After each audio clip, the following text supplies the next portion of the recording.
doing the tough job.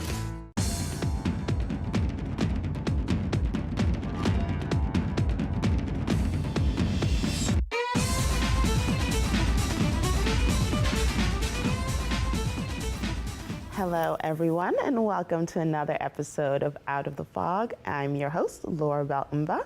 On tonight's episode, we will be joined by Leon House with Wheels for Wishes, and we'll be talking about what they do in our province to support the CNIB. So sit back, relax, and we'll be right back.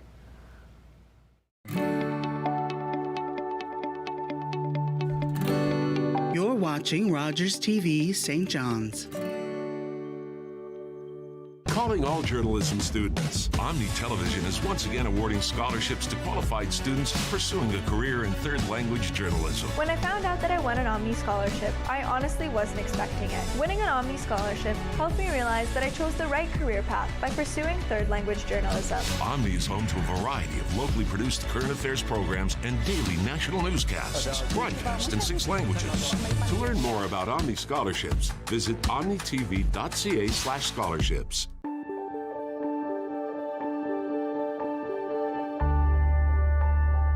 You're watching Rogers TV St. John's. Welcome back, everyone. I'm now joined on the couch with Leon House from Wheels for Wishes. Leon, thanks for joining me. Thanks for having me. So I don't know a lot about Wheels for Wishes, and I don't think our viewers do either. So do you mind telling us a little bit about the organization and who you are? Okay. Our organization started 4 years ago. Just started a bunch of like-minded people wanted to do charitable things for children's charities in Newfoundland and Labrador. So we just basically pooled a few people, sat down, got some ideas, decided that we would empower the automotive community, cars, trucks, four-wheel drives, motorcycles, to put off an event to raise money for children's charities.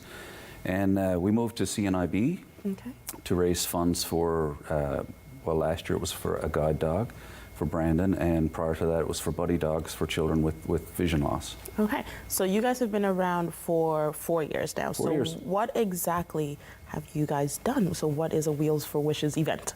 So our Wheels for Wishes event, our big event is our car show, the Wheels for Wishes show, which this year will be on Bristol Court. So we put it out to all the car communities, all the car clubs, the automotive dealers, and we bring everybody in. We have live entertainment. It's a pretty much all-inclusive show. It's the largest show in Newfoundland and Labrador. It's not an antique show, and it's not a tuner show or a Harley-Davidson show. It's a show where we can all come together collectively and raise funds to help a child with vision loss. Okay, so what was the inspiration behind you guys deciding to go with CNIB the last few years? CNIB was a really good fit for us because not only wasn't in mainstream media that they were doing these programs for children, so it felt very grassroots, just like our organization, where we could start and build something and make awareness for children that need buddy dogs or guide dogs. And by doing that, we could build our brand, build our show, and it just fit. It was a good thing. The little girl named Rhea was our first exposure to the buddy dogs. Rhea kind of won the hearts of everybody that does this. Her dog is Ivy, a golden retriever, and once we put those pieces together, it was just a fit. It works so easily. Our supporters love what we do. They reach out to us on how they can help us, every year going forward. And it's a good fit. It's something I think everybody needs a little exposure to. Okay, so what is the buddy dog or guide dog program? So what is a little bit about that? Okay, so the CNIB guide dog program, right now the dogs are currently coming from Australia. And they come at a cost of $50,000. Okay. The $50,000 will cover the purchase of the dog's flight to Canada. It will go to a foster home. In the foster home, it'll get taught its good manners, and how to go do its thing. And from that, when it's about a year old, it'll go to the CNIB Guide Dog School. It'll spend a year there. Then it goes through a selection process. So the selection process will see a dog go to one of 3 streams. It can be an ambassador dog, which the ambassador dog will typically spend a lot of time at the CNIB's offices. It'll be more of an exposure piece or a social media piece for people to come and see the animal. Then there's a buddy dog, and a buddy dog prepares a child with sight loss to get ready for such a time that they can get a guide dog. The buddy dogs often go through the guide dog program, but for some reason or not, they will not go guide dog stream. It may be, you know, they're not 100% sure on the dog's training.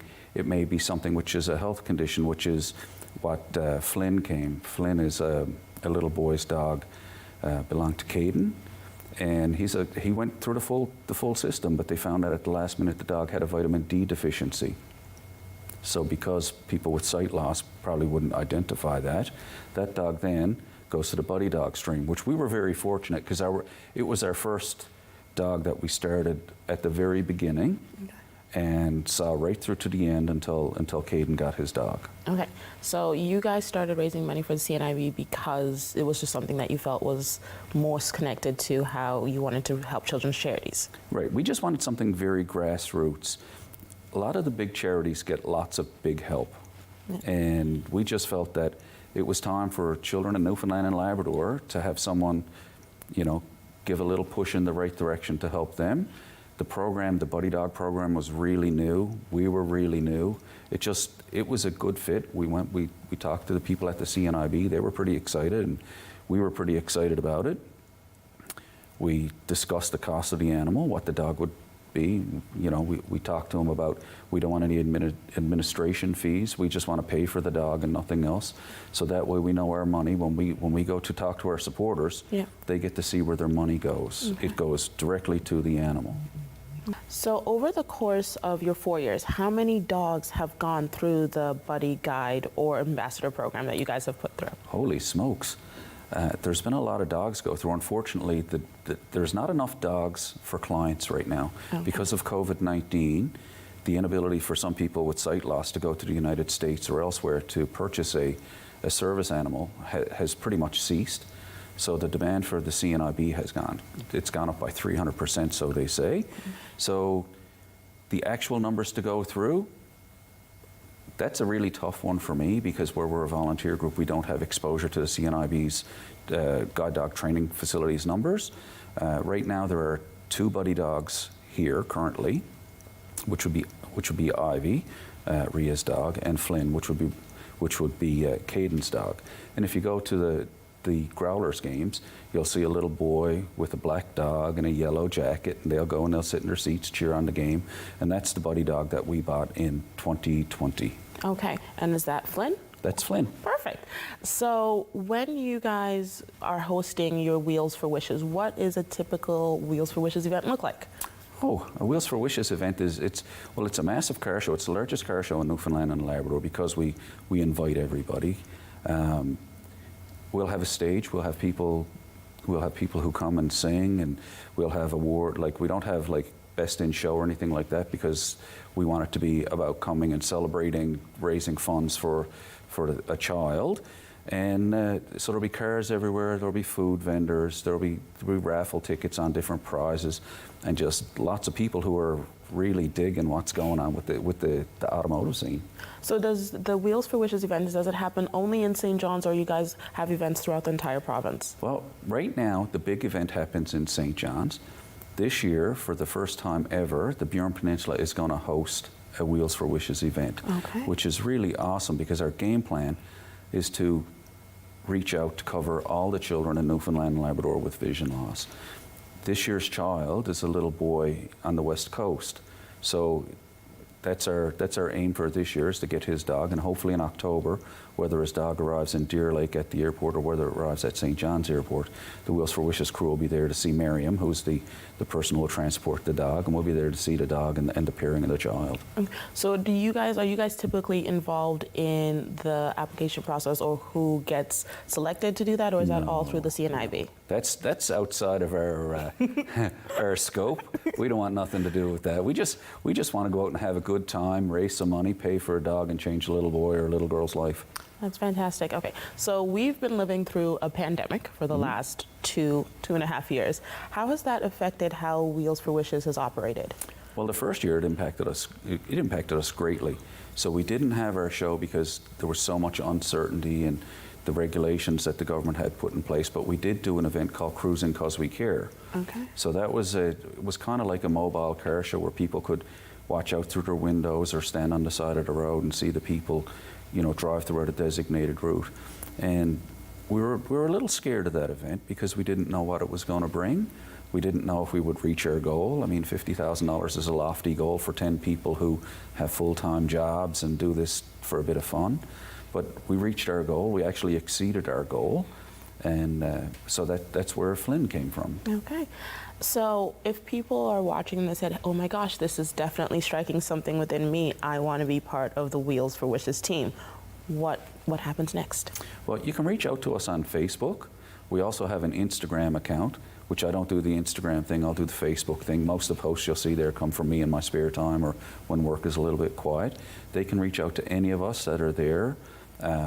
Our supporters are awesome. We always welcome more supporters because if we get more money, we help more kids, we get more dogs, and I mean that is directly the end goal. But we welcome anyone, anything, any type of automotive vehicle, whether it's car, bike, Jeep. It's just a really good time. And when the kids are going with their dogs, I mean, Caden with Flynn, he's a real car kid. So he could be over and everybody talks to him like they know him forever. It's a pretty powerful thing. Okay. So I have a few more questions for Sure. you. So when someone is, let's say, so you're attending the Wheels for Wishes, so we know what that's like. If people want to have their cars or their bikes or their automotives featured, what's their process like to get involved with that?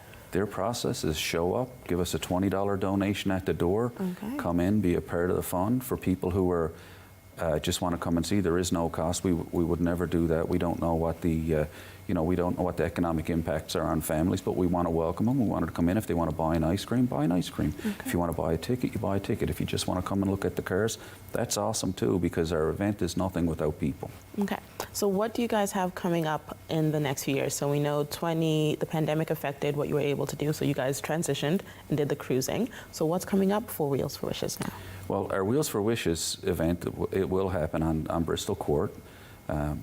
If the weather gods are kind, it'll go ahead on the 16th, and we'll be there. We'll be there early. We typically we have people, believe it or not, at 8 o'clock in the morning lined up to get in for a show that starts at 11 o'clock at the day. Okay. So it'll be fun. Then our cruise this year is going to be the last car event on the calendar. Okay. Typically, with car clubs and car shows, there will be a calendar come out and everybody's show will get listed. And this year we thought, rather than have a cruise in the middle of the summer when everybody is competing to have a car show, we'll do a kickoff to the season or a final farewell to the season before everyone puts their cars away for storage. Okay, so this year there'll be 2 events for Wheels for Wishes. Absolutely. There'll be the big one happening at Bristol Court, and then the final cruise will happen closer to the end of the summer. Yep, and we kind of put a little name on our cruise. We called it Cruising Because We Care, just because we didn't know when the pandemic broke out what exactly we were going to be in for. We didn't know if it was the end of cruising. We didn't know if it was the end of car shows. We didn't know if it was going to be the end of our fundraising. So that was the little name we put on it, and it worked tremendously well. Okay. So you guys typically aim to raise enough to support one kid getting 1 dog. If you're thinking the big picture and the big dream for Wheels for Wishes, what would you guys like to see happen? We'd actually like to be in a position where we have a surplus of money for future children who need dogs. Because right now, 100% of all proceeds raised goes directly to the dog. The volunteer group sees nothing. If we go for a coffee to discuss our plans, we buy our coffee. Everything. So when we ask our supporters to come on board and help us, we use every penny of their money. And the child gets his dog, which covers everything from life. $50,000 is a lot of money. But when you think about the lifetime of a dog, the travel from Australia to get the dog here, then the foster program, the year that's there, all the food, all the veterinarian costs, the leads, the gentle leader, the jackets, the harnesses, everything is paid for. So when an animal comes here and gets paired, if for some reason that nobody knows about, the dog needs retraining, well, that's covered in your $50,000. Okay. If the dog becomes unwell, all your veterinarian costs are covered. There is no cost to the recipient of the buddy dog or a guide dog. They get the dog as their dog, a part of their life, and a truly life-changing experience when you when you get to meet these kids, and I strongly suggest you come and meet them, it's life-changing. You see these children before they get their dog, and then you see them a month after they get their dog, you realize that $50,000 is a very small price to pay for the change you've just made. That's absolutely amazing and really heart-touching and heartwarming. In your work with supporting the CNIB, what has been like the most pivotal moment that has kept you guys going, especially through the pandemic and seeing the waves of things going on? Wow, there's been a lot, actually. The little girl, Rhea, she's a game changer. She's an absolutely wonderful little girl.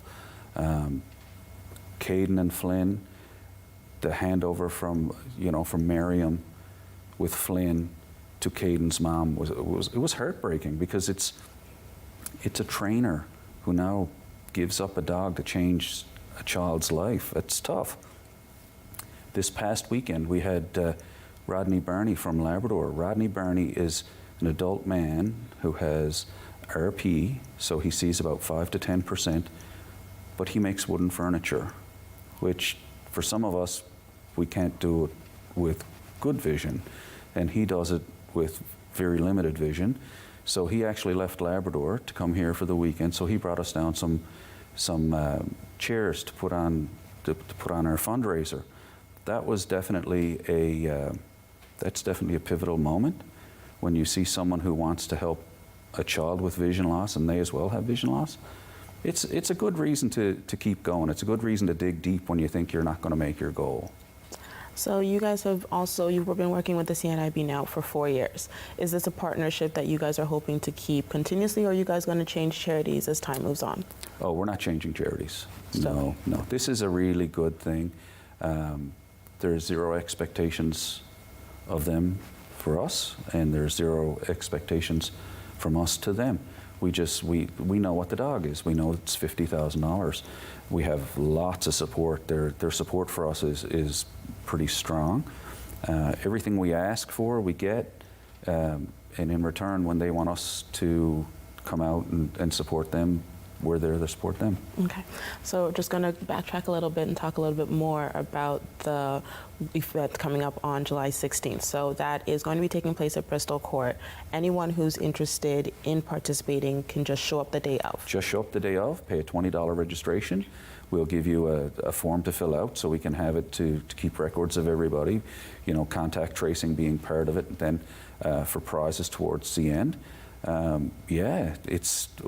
more the merrier. We had 700 people pre-register for our first show. Oh, wow. And that's why we can proudly say we are the biggest show, and our plan is to get a lot bigger than that. So, and now the one taking place in Buren, do you guys have a date for that, or is that still to be determined? They have a date for it, but we're still in discussions with them. It's part of the Marystown Come Home Year celebrations. Okay. They did an event for us last year, but it wasn't a show. They did a cruise.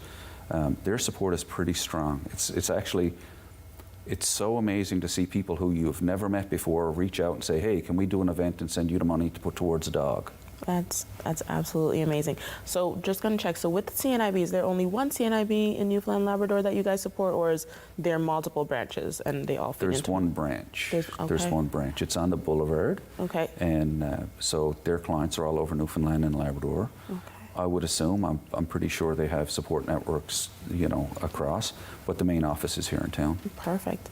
And so for sponsors and other large organizations who have definitely now had their heartstrings pulled and this is their way they want to give back, they can reach out to you via social media, or is their email address and other ways to contact? Yeah, we love social media. Social media has been very kind to us, and that's the easiest way to get us, because a lot of us work all over the province, so we're always attached to social media like everybody is these days, so they can reach out to us. Our donors become partners. We don't look for a one-time, give us an infusion of money and not be a part of us. We'd rather you give us less and stick around for a long time than give us more and be gone the next year and leave us, wondering where we're going to get our money. Okay. Now, before we sign off and say, so what are the next steps for Wheels for Wishes? Well, the next steps, there's obviously a next step. There's always a next step. Our plan is to grow our car show to be so big that people will leave the Atlantic Nationals in New Brunswick and come to Newfoundland and Labrador. Okay. And we look at it as a multifaceted show, because then we'll increase our tourism, we'll increase our fundraising awareness, and we will build our show to be where we want. And it will happen. It's just going to take a little time. COVID-19 didn't help us. It set us back. We went from 700 cars to a little over half of that, because a lot of people were still very nervous on what they could do if they wanted to be around strangers, masks, no masks, these things. So we will definitely get there, but that's definitely our next step. And with that, obviously, comes the ability to get more dogs for children who need dogs. Awesome. So if there's one thing you would like our viewers to know before you leave us, what would you want them to know about either Wheels for Wishes or your work with the CNIB? Oh my goodness, I definitely want everyone to come. I mean, there can never be a show that there's not enough participants, and there's, the more the merrier. The more people that come and see, car folks and most motorcycle folks, they're good people. We keep getting tarnished, unfortunately, by the one or two bad acts that happen every summer. So this is the opportunity for people to come out and go look at some amazing automobiles, because Newfoundland and Labrador have some of the nicest cars in Canada. Come be a part of that. See that the people are good people. See that the people are kind. And, because really we're all privileged. If we have cars that we can take to a car show, we're privileged folks, right? So if they can come and they can help people who are not so privileged, it's a wonderful thing. Well, it's been an absolute pleasure getting to sit and talk to you about not just Wheels for Wishes, but what you guys are continuing to do to support CNIB and the people suffering from vision loss in our province. So I can't thank you enough for that. It's been a pleasure. And hopefully we'll be talking to you soon after your show. I certainly hope so. Perfect. And we'll be right back, everybody. It all started when I racked up some serious debt. Interest payments were going up, creditors were calling. Janes and Noseworthy came up with a plan. Knowing that the phone was going to stop ringing and that I was not in this alone was a huge relief. Bankruptcy or a consumer proposal or whatever help you get is not the end. It's just the beginning. A chance to start again with knowledge and support and people in your corner. Are you ready? Get out of debt. It's okay. Learn more about Leah's story at janesnoseworthy.ca. And he fell. Whoa, I'm not driving. I'm way too stoned. How are you feeling, Beer? Oh, since we had that talk, I'm not driving tonight at all. What about you, Dave? You only had a couple of drinks. And only a couple of puffs. I don't drink and drive. No way I'm getting behind the wheel when I smoked weed, too. How are we getting home, then? Oh, you can drive, Dave. Come on, Dave. Take one for the team, buddy. Don't let weed and alcohol influence your decision to drive. Yeah, I need a ride. It was absolutely amazing to get to sit and talk to Leon House about Wheels for Wishes and all the great work they do to support the CNIB.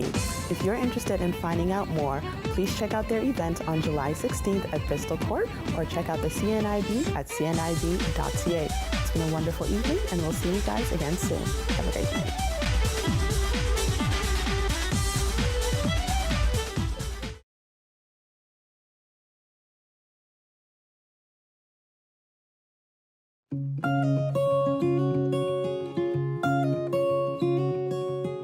My name is Marina Plowman.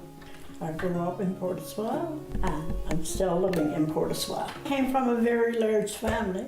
We had to cook to help our mother out. She had that many children, so we were taught pretty young.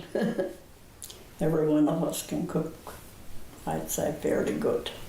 I grew up, we had to take turns making our special cake for the weekend. Each one's sisters, one did a light one did a chocolate one, and then we did molasses, what they call the old-fashioned molasses cake, or like a gingerbread. We learned the old way that they used to cook. Meat wasn't easy to come by back in them days, so there was no fridges, no electricity. The vegetables mainly came from our garden. Fish would have came from Portiswell. You go to the fishermen. I use my own olive oil. Now I'm going to do a recipe that came back from great-grandmother from Quebec City. I'll keep stirring this now until it's brown, really brown. You brown your little bit of flour and make it nice and tasty. It was fish, and a good potato and onions into it. wants enough of liquid to cook the fish, but I don't want too much. It was good. And we enjoyed it. Really did. My mom used to cook a master-sized pot. The recipe did come from Quebec. That's where my grandparents on my dad's side came from. My mom's side, my grandfather came right from France. At the age probably 14, 15, he decided he was going to get off the boat, so he jumped ship and took the boat and rowed ashore into it and hid away under a pile of lumber. And the man that owned the land, he came out that morning, saw the men coming off the boat. He knew they were looking for someone. And he was hid away on his pile of lumber in the yard.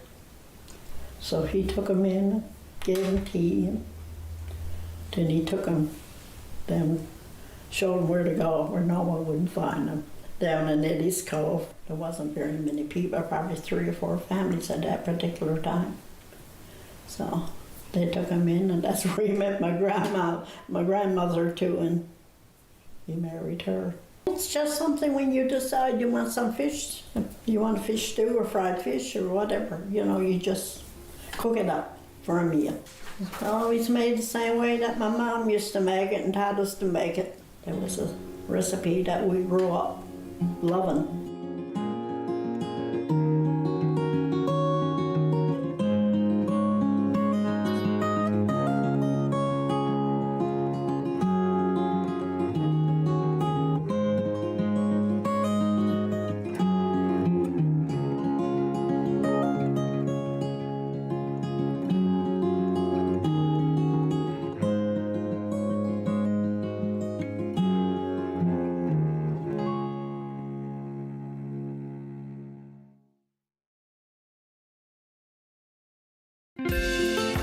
If you have a comment about this program,